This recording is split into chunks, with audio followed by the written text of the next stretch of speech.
De tout temps, l'homme a cherché à améliorer son confort.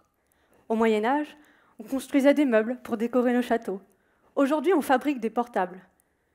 Mais là où la fabrication d'un meuble avait peu d'impact sur l'environnement, celle du portable en a énormément.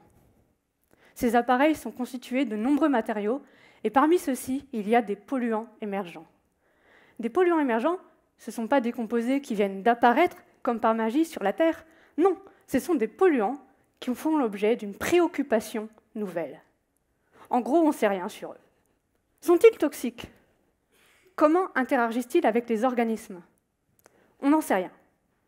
Moi, durant ma thèse, je vais me focaliser sur 2 polluants émergents, et plus précisément sur 2 métaux, le germanium et l'indium. Ces 2 métaux existaient déjà à l'époque des châteaux forts, mais avec l'arrivée des nouvelles technologies, ils ont été de plus en plus utilisés, et maintenant on les retrouve dans l'environnement, et notamment dans les cours d'eau. Ces métaux, une fois dans les cours d'eau, vont interagir avec les composés du milieu environnant. L'un des composés les plus abondants dans les cours d'eau, c'est la matière organique dissoute, issue de la dégradation des végétaux. Le problème avec cette matière organique dissoute, c'est qu'elle est connue pour se lier aux métaux, modifiant leur comportement et leur disponibilité dans l'environnement.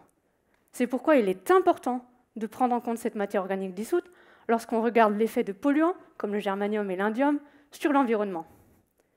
Aussi, un moyen d'évaluer l'effet d'un polluant sur un écosystème est de se focaliser sur la base de la chaîne alimentaire. Si cette première barrière est affectée, elle rend vulnérable tout le reste de la chaîne alimentaire. Pour les écosystèmes aquatiques, partons des microalgues. Elles ont l'avantage d'être faciles à utiliser, et ça m'arrange. Mon but dans ma thèse va être de regarder les interactions entre les métaux, la matière organique dissoute et les microalgues. Pour vous illustrer mon sujet de thèse, je vous demandais d'imaginer une forteresse. Une forteresse qui symbolise les microalgues. Mon but va être de regarder à quelle vitesse l'indium et le germanium vont rentrer dans cette forteresse, parce que oui, ils vont rentrer dans cette forteresse. Je vais également regarder quelles zones spécifiques dans cette forteresse ces métaux vont cibler et quels effets potentiels ils peuvent avoir sur la structure et l'organisation de cette forteresse. Enfin, je vais regarder si cette vitesse d'infiltration, ses cibles et ses effets varient lorsque ces métaux sont accompagnés de la matière organique dissoute. Répondre à cette question me permettra et nous permettra de mieux comprendre l'effet de ces polluants émergents sur l'environnement, et ainsi nous pourrons mieux protéger notre santé et celle de notre environnement. Merci.